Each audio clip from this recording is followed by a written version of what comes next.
tal? Muy buenos días, muy buenos días. Saludos en este martes 6 de noviembre del 2018. Yo soy Cruz Velas Joel y como siempre es un placer poder llegar hasta usted a través de este programa de Hay que Saberlo Decir, un programa que se transmite todos los martes a través de la plataforma de Público y Privado.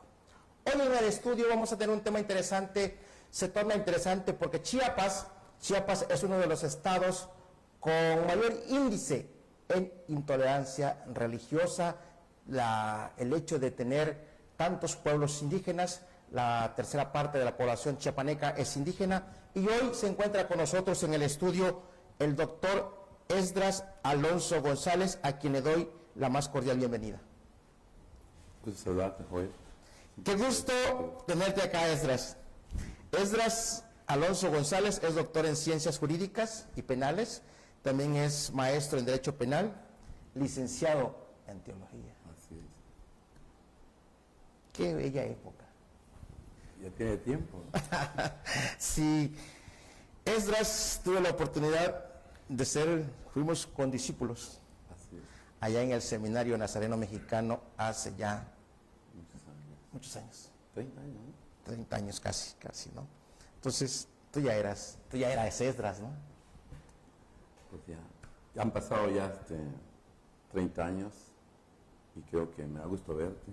Gracias. Es bueno que estemos hoy aquí para charlar sobre un tema de mucho interés, un tema que hay mucho que decir. Así es. Decía Eduardo Galeano que vemos el mundo no como es, sino como somos. En ese mundo tan discrepante, Esdras, donde tú has incidido pues en una región de la parte le llamamos acá los Altos de Chiapas, donde tú te ha tocado pues ser un articulador en el quehacer de la intolerancia religiosa y la tolerancia religiosa.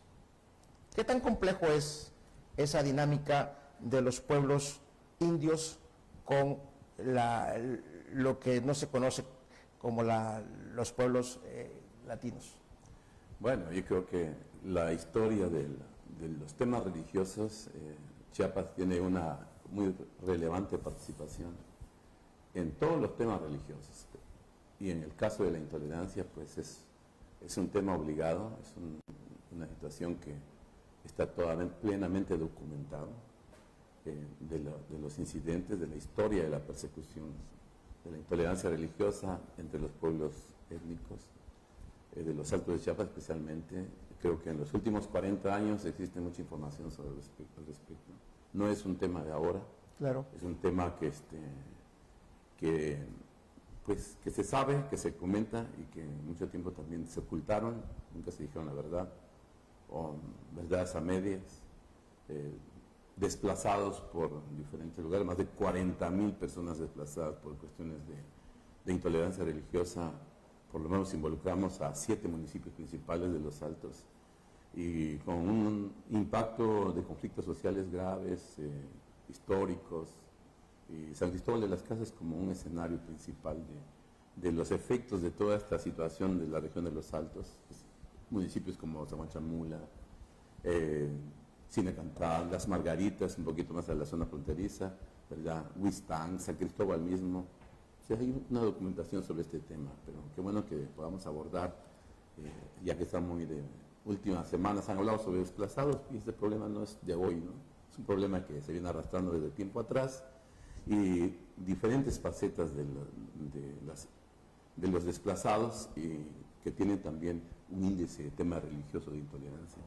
¿Cuál es el principal factor o problema que orilla a los pueblos indígenas, a los pueblos indios en el tema religioso?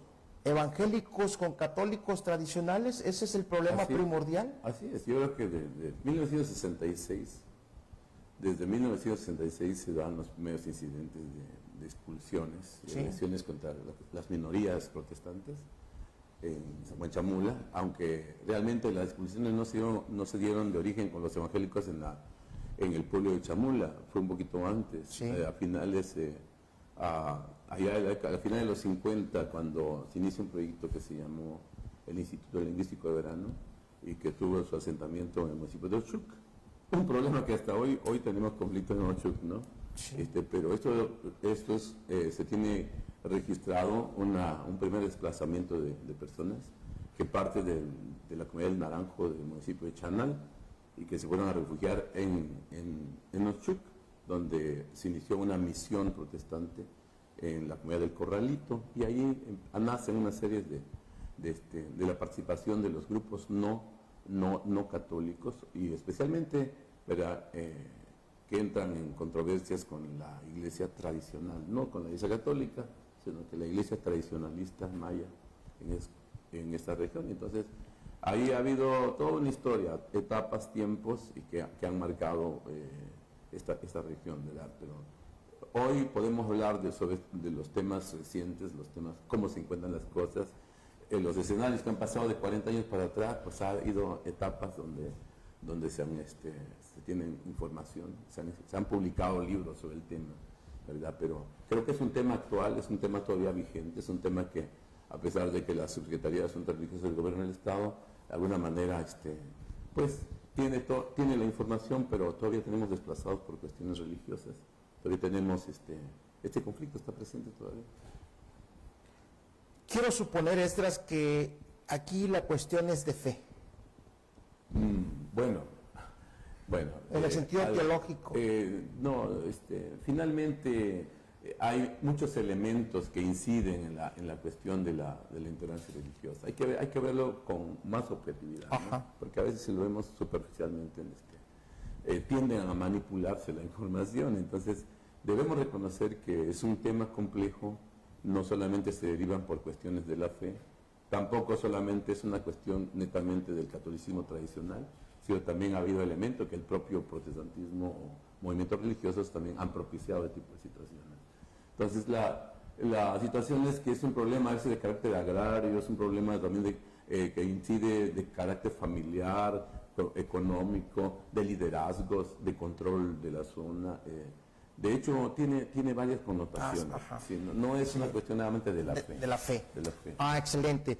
Eso es importante porque recalcar Esdras, porque muchas veces se cree que se dan movimientos o problemas de intolerancia religiosa cuando se parte de las creencias, ¿no? O sea, tienes tú unas creencias, acuérdate que muchos de los movimientos religiosos pues ni siquiera se gestan en este país, ¿no? Son movimientos que vienen, la mayoría pues vienen de aquí, de los Estados Unidos, ¿no? Vienen, y eso parece que nos ha hecho mucho daño. El problema está que el mismo gobierno, las mismas leyes nuestras no tienen muy en concreto cómo atender los usos y costumbres, ¿no?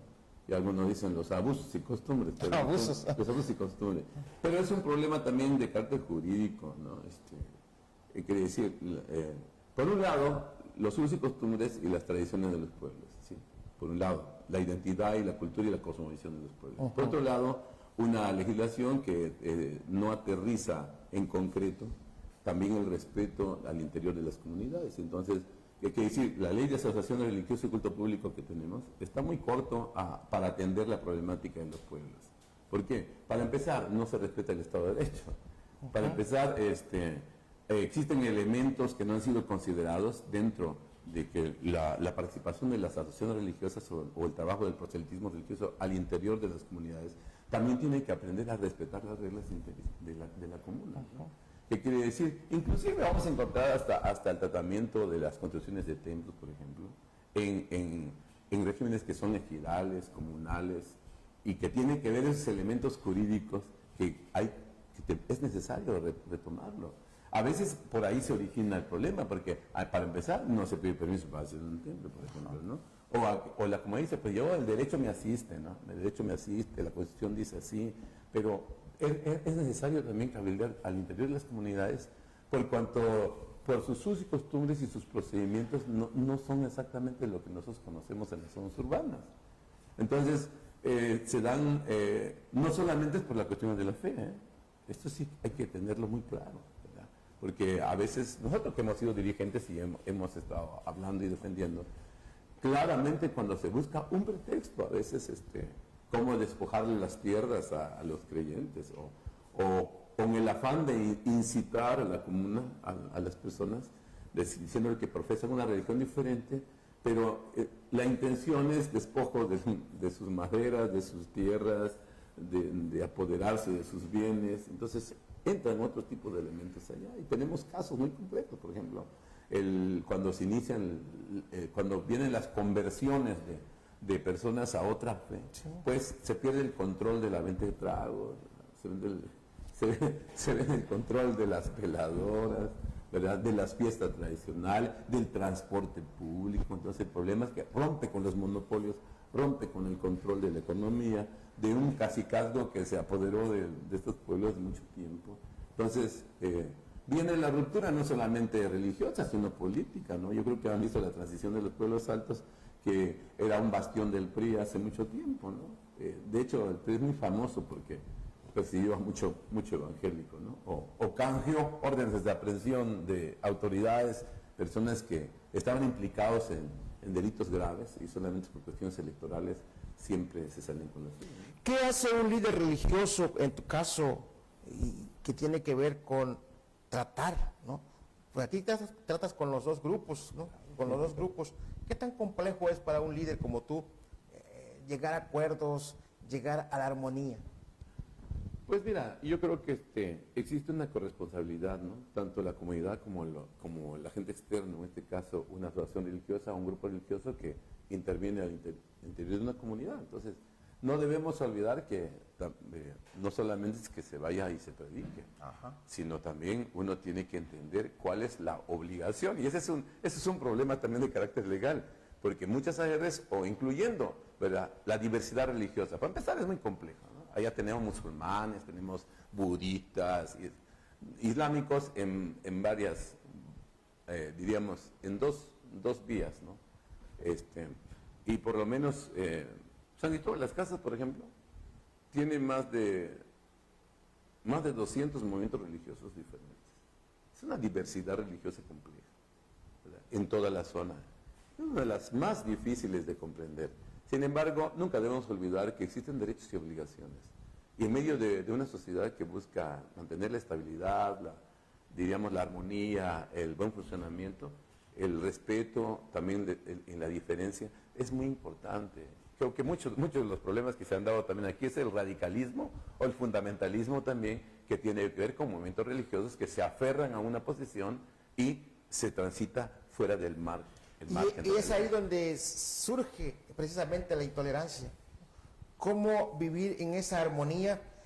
Dice Enrique Dussel, que él es un filósofo argentino, nacionalizado mexicano, que el gran problema de los pueblos como los nuestros es que nos hemos aculturizado con doctrinas que proceden, pues, de otras culturas, ¿no? Por ejemplo, nosotros nos sentimos más europeos que latinos, que mayas, que aztecas, ¿no? O sea, y recuperar, ir al fondo, ir a nuestra identidad, Esdras, ¿no? Porque al final nos han dicho de un Dios, nos han hablado de un Dios, vamos a hablar de esta parte, y al final es el mismo que adora el católico, que adora el protestante, que venera, es el mismo, ¿no? Es el mismo Dios. Entonces, ¿cómo nos ha hecho esa parte de la religión o de la iglesia misma, de lejos de unirnos, nos segrega, nos separa? Es muy complejo, y yo creo que esa diversidad que existe tiene fundamentos. ¿Qué quiere decir? El que entiende perfectamente puede darse cuenta, pero el fanatismo y el fundamentalismo extremo, basado más en emociones y en sentimientos de personas, y no en una racionalidad, no de entender también en sí la comuna. Acuérdate que la iglesia no es un concepto religioso. El concepto de iglesia viene de comuna, viene de asambleas del pueblo, donde se ponen de acuerdo a convivir y estar. Es más, es un problema histórico, traerte conceptos que venían de la comuna, traerlos al mundo religioso. Y desde ahí vamos a empezar, ¿no? Que deberíamos ver un poquito más allá de las creencias. ¿verdad? ¿Qué quiere decir? Es muy respetable y deberíamos ser muy respetuosos de la diversidad de creencias. Cada quien puede creer lo que quiera, pero existe una verdad. Y esa verdad, por ejemplo, yo que conozco un poquito sobre el tema, ¿verdad? Yo he encontrado que muchos de las fuentes de los usos y costumbres de los pueblos están fundamentados en la Biblia. Ahí están. Y a veces los tradicionales no lo saben, no lo conocen. Te voy a mencionar algunos, Juanito, por ejemplo. Por ejemplo, en las Escrituras encontramos el respeto a los ancianos, a respeto a los que tienen cana, ¿verdad? Es mandamiento bíblico. Levítico 19:32 nos habla sobre que hay que ponernos de pie donde hay un hombre con cana, hay que respetarlo, ¿verdad? Entonces los fundamentos de los usos y costumbres no es tampoco ocurrencias de que un pueblo dijo, vamos a hacer así, no, es un legado de la oralidad, del tiempo. El conocimiento no se basa solo en lo escrito, Jolito, ¿verdad? No solamente están en los manuales, en las confesiones de doctrinas, ¿verdad? También se transmiten generacionalmente y existe, la Sagrada Escritura también tiene un sentido de oralidad, de que el Padre transmite las buenas costumbres las costumbres de la Torah, por ejemplo, de las Escrituras, que se transmiten a la familia, ¿verdad? Por ejemplo, en la zona ha habido cosas así sorprendentes. Por ejemplo, han quemado gente, ¿verdad? Han asesinado también hechiceros, ¿no? Ha habido todo ese tipo de cosas donde inciden las creencias. Esdras, ¿qué tan grave es precisamente lo que tú habías comentado? La ignorancia. La ignorancia, porque cuando se desconoce de los fundamentos, tanto teológicos, bíblicos, religiosos, los fundamentos políticos incluso, y la gente pues en ese mundo de la ignorancia llega a cometer pues atrocidades. Pues mire, yo creo que ahora sí, como dijera el profeta, ¿no? Mi pueblo fue destruido porque le faltó conocimiento. Si nos conociéramos, yo creo que aquí es que deberíamos conocernos mejor, ¿no? Sí, claro. ¿Por qué? Porque la riqueza de los pueblos, la sabiduría de ellos, el conocimiento, es algo grandioso y que está ahí. Lo que pasa es que a veces somos muy parciales en ver las cosas, y la religión, lejos de unir, ha sido la causa de confrontaciones y de divisiones y de pugnas, cuando deberíamos buscar la armonía, el entendimiento y la convivencia pacífica entre los grupos. Entonces yo creo que aquí deberíamos quitar los elementos de intereses, ¿no? Yo creo que más allá de la religión o de las confesiones religiosas existen verdades, y esas verdades es que están en los elementos fundamentales. Creo que deberíamos, la convivencia o la paz entre los pueblos o entre las diferencias religiosas debe ser el buen entendimiento, ¿sí? Para empezar, la justicia, Dios no está peleado con la justicia, mucho menos con la verdad, ¿verdad? Y yo creo que encontrar al otro, encontrar al diferente, a encontrar al que no piensa como uno, le causa problemas al hombre, ¿no? Pero en realidad deberíamos aprender a convivir. Y yo creo que aquí ha sido un problema, y es notado, esa pugna que ha habido. Por ejemplo, si agarráramos 25 años atrás, la realidad fuera diferente. Hoy, 25 años después, vamos a encontrar que el escenario tiene otro rostro, ¿no?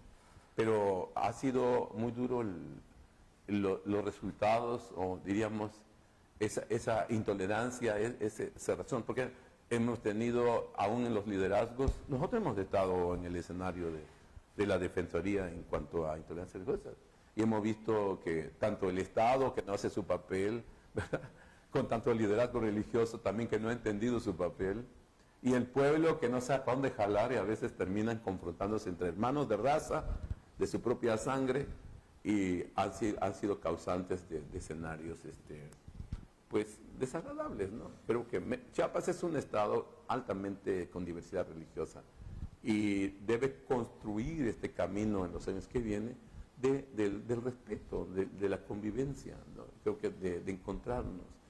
No pueden continuar esto, ¿verdad? Porque ni la política debe estar por encima, manipulando los movimientos religiosos para beneficios de sus sectores, ¿no? Creo que deberíamos entender un poquito más que para construir la paz se requieren de todos.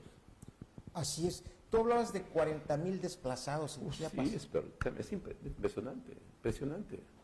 Sí, 40,000 desplazados es mínimo, ¿verdad? Pero son reales, no es un invento, ¿no? Existen estadísticas que a veces no se dan a conocer, ¿verdad? Por lo menos existen, y ojalá nos estén viendo, ¿no? Sí, claro.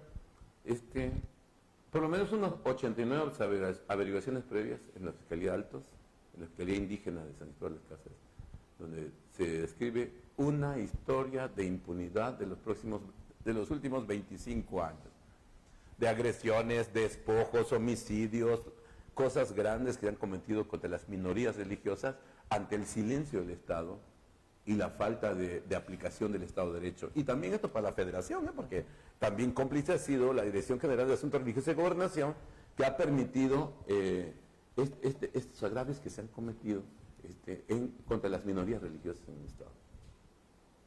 Es alto el índice de desplazados en la entidad y parece que en los últimos 6 años hemos tenido un gobierno fallido completamente en atención a los pueblos indios, a los pueblos indígenas, porque ahí es donde se ha gestado la mayor cantidad, pues, de homicidios, hemos visto hasta cómo presidentes municipales han sido sacrificados en las plazas públicas, el gran desorden que hay, ¿no? Entonces, ¿esto es también falta de atención de un gobierno? Mira, la Iglesia Evangélica que hoy y otros grupos que de alguna manera aparecen como víctimas, también han sido corresponsables. Hay que decir, la complicidad se ha dado, el silencio. Las organizaciones evangélicas o los consejos o las alianzas de pastores y grupos han preferido mejor caminar con los partidos políticos. Y aquí vamos a tocar algo sensible, Juanito. Sí. Y es real, ¿eh? Algunos, pues, dijeran en nuestros gremios, vendieron su primogenitura, por no decir la verdad, ¿no? ¿Qué quiere decir? Prefirieron guardar silencio ante los atropellos que se cometieron contra la Iglesia, contra los diferentes grupos, no solo de uno, ¿no? Sino de la diversidad religiosa. El Estado tiene corresponsabilidad y debería abrirse un expediente. Yo sí, aquí lo digo. Sí. Debería este nuevo gobierno federal que viene, ojalá nos estén escuchando, abrirse los expedientes que quedaron ahí de todos los daños que se cometieron contra estos pueblos, que están plenamente documentados. Y que la Comisión Nacional de Derechos Humanos, desde aquí decimos que siempre fue una letra muerta. Como lo ha sido siempre. Como siempre ha sido. Todas las recomendaciones que se hizo en Chamula, que hicieron en Huistán, que hicieron en San Cristóbal de las Casas, en Las Margaritas, y entonces donde ha habido agravios fundamentales contra niños, contra mujeres, contra el patrimonio de las minorías religiosas, guardó silencio, pero de veras sorprendentemente la Comisión Nacional de Derechos Humanos. ¿Verdad? Y que desde el 92, desde que se apareció la Ley de Asociaciones Religiosas y Culto Público, en Chiapas aparece en el 93. Sí, un año antes del zapatismo, se creó la Comisión Estatal de los Derechos Humanos, igual, letra muerta durante todo ese tiempo. ¿Por qué? Porque los que dirigían la Comisión Estatal eran los mismos caciques de las comunidades. O sea, ¿desde dónde se brindó impunidad a la persecución de las minorías religiosas? Desde las comisiones nacionales y desde la Comisión Estatal de los Derechos Humanos. Y nunca vimos bueno, finalmente tenemos graves problemas en el país. La Comisión Nacional y la Estatal solo son recomendaciones, Joelito. No tienen poder coactivo. Los congresos de los estados no tienen el poder jurídico para hacer responder a esto. Y la Procuraduría, ahora Fiscalía, ¿sí? Pues el Poder Ejecutivo tampoco ha dejado muy claro esto. Entonces sí existen violaciones. A mí, por ejemplo, me secuestraron en el 2013, ¿verdad? Por atender ese tipo de cosas, y finalmente pues es triste, ¿no?, ver que el Estado transitó fuera de la legalidad. En los próximos 25 años nunca fue el Estado de Derecho una prioridad en el gobierno de Chiapas, y lo vamos a decir abiertamente. Prefería los pactos, los acuerdos y caminar fuera de la ley, y entonces fuera de la ley ahí le dejó 48 colonias a San Cristóbal, ¿verdad?, que le genera hoy un gran problema. Pero también los coletos, cuando los corrían y los pegaban, guardaron silencio. Ahora sí, como dijera nuestro amigo el sacerdote, ¿no? En el pecado llevaron la penitencia. Porque ahora dice, ay, qué problema tenemos, que los motoneros, que los ven aquí, los ven allá, sí, pero cuando llegó el tiempo, nunca hablaron. Inclusive ellos dirigían la Secretaría de Pueblos Indios, dirigían las fiscalías, y finalmente, ¿qué hicieron? Vendieron terrenos a los desplazados. O sea, como diciendo, córralos tú y yo les vendo terrenos aquí, o les rento, ¿no? Es una terrible historia de impunidades, ¿no? ¿Qué motivó a el presbítero Esdras Alonso dejar la capital de la República y venirse a convivir y a vivir y a pasar allá? Eres la primera persona que me lo pregunta, ¿no? ¿Cómo dejando la capital de la República? Mira, Juelito, tú sabes que nosotros somos llamados a servir.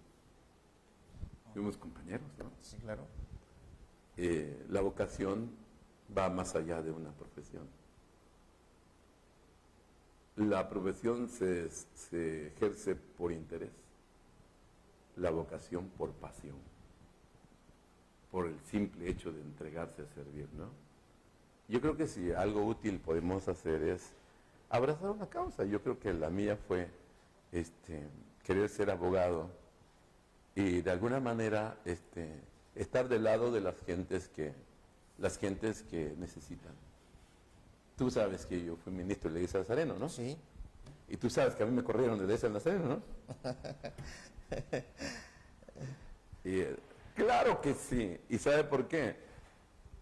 Joelito, porque estaba hablando por unas personas que no pueden defenderse, por unas gentes que los han marginado. Sí, hay un adagio popular que dice que lo más atroz de las cosas malas es el silencio de la gente buena, ¿no? Y cuando la gente buena calla, bueno, entonces parece que los malos tuvieran la respuesta. Sí, esto fue la intención, venir aquí. Es más, yo vine un día, Sandito, malito, qué bueno que me lo estás preguntando.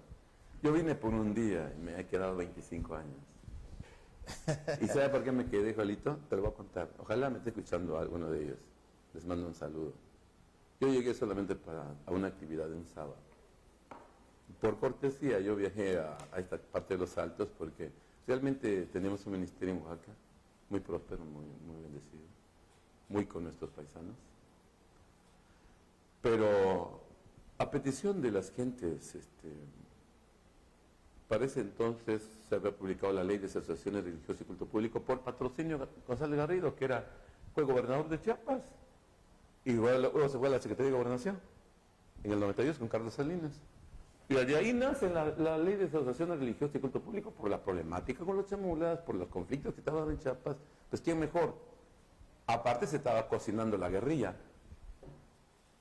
Estaba cocinando la guerrilla, ¿no? Entonces la situación es que venir a este escenario era un complejo.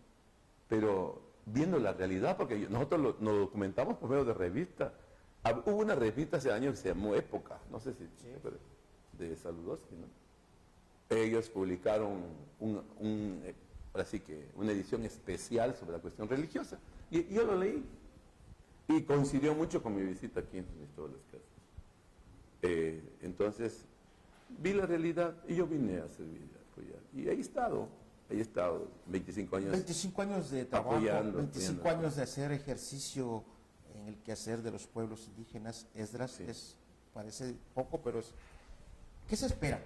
¿Qué se espera? Porque hay futuro, hay la posibilidad de que se recobre la paz y la estabilidad social en estos pueblos, en estos municipios. Sí, eso son evoluciones, son procesos históricos que se dan. De hecho, mira, para 1998, en el gobierno de Albor Guillén, ¿sí?, ya había surgido el zapatismo y su movimiento, ¿no?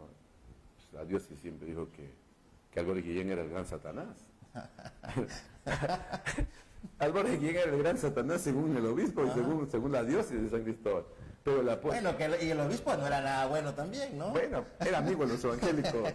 Entonces, la situación es que los evangélicos, pues no vimos a Albor Guillén como Satanás, lo vimos como un amigo que en un momento dado empezó a poner orden en Chamula, orden en las Margaritas, imponiendo la ley, ¿no? O sea, lo que muchos dejaron, lo empezó a hacer Albor Guillén. ¿Qué quiere decir? Vamos, una cosa es que tú me pedes porque seamos diferentes en credos y aquí y acá, pero otra cosa que me estés corriendo porque quitaron mi terreno, ¿no? O quitaron mi casa y agarraste de pretexto la religión. Entonces, yo creo que aquí hace poco estuve haciendo un recuento de 21 mártires que mataron desde el 93 hasta el 2007, ¿verdad? Asesinados por cuestiones de intolerancia religiosa y cosas que algunos los aceptó el gobierno, otros los desmintió, pero nunca pudo probar que fuera mentira. O sea, quiere decir, escondieron muy bien los datos, pero la verdad sucedió y ahí está. Esdras, quiero agradecerte tu presencia aquí en el estudio, hay que saberlo decir. Fue un tema interesante y sobre todo porque tú conoces el tema, lo has vivido en carne propia, has estado en ese rejuego, ¿no? Agradecerte tu presencia. No, pues gracias a ti que das el espacio, Joelito, ¿verdad? Y este espacio está siempre para ti. Gracias a usted por habernos seguido en este día de martes 6 de noviembre del 2018. Hasta la vista. Muy buenos días.